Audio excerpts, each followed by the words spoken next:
সাহেব আমার ঘরে চুরি হয়ে গেছে মাতবর সাহেব। চুরি হয়েছে ভালো কথা, এই ছেলেটার মেয়েটাকে এরা আমার কাজের লোক। পেয়ারা ধরে চুস করে। মাতবর সাহেব আমার ঘরে আর কেউ থাকে না, এই দুটো কাজের লোকই থাকে। তোর ঘরে কাজের লোক ভালো কথা, এরা যে চুরি করছে কোনো চাক্ষুষ প্রমাণ আছে? প্রমাণ নাই, এরপরে এরা ধরে লেছ যাই ঠিক আছে। মাতবর সাহেব আমার ঘরে আর কেউ থাকে না, এই দুটো কাজের লোকই থাকে। এরাই আমার কেয়ারি চুরি করছে। তোর কাছে কোনো চাক্ষুষ প্রমাণ আছে যে এই কাজের লোক চুরি করছে? মাতবর সাহেব আমার ঘরের চাবি যা কিছু আছে, ওয়ার্ড্রোবের চাবি, বাসার চাবি, সব এরা দুজনের কাছে থাকে।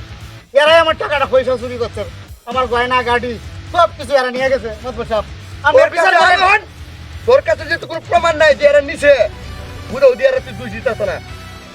মাতবর সাহেব আমি কি বেরিয়ে দিতে দোকান মাত্র আমি এমনি তুইছি না, এই সুদ ধরার টেকনিক আমার জানা আছে, আমার মাথা দশটা চুল নাই। এই তোরা দুইজন কাজের লোক না? জি। এখন তোরা একটা পরীক্ষা দিয়ে হইব।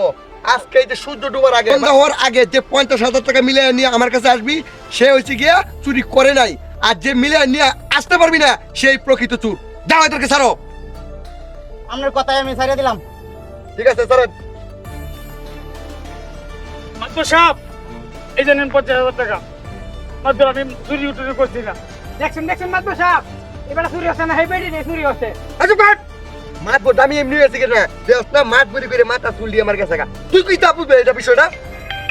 এই অরিজিনাল চুর হয়েছে কি? হ্যাঁ, কারণ অরিজিনাল চুর দেখে হ্যাঁ যে চুরি করে টিয়া নিছে, এই চুরি টিয়ার থেকে 50,000 টাকা লয়েছে। আর এই মহিলাটা অহন পাগলের মতো ঘুরতেছে 50,000 টাকা মিলে নিলে কে চুরি ধরে নিয়ে যান, পুলিশের ধরে দেও না। চুরের বাচ্চা। আরে মাত বড়ের সাথে যাইস না, কিছু শিখিস।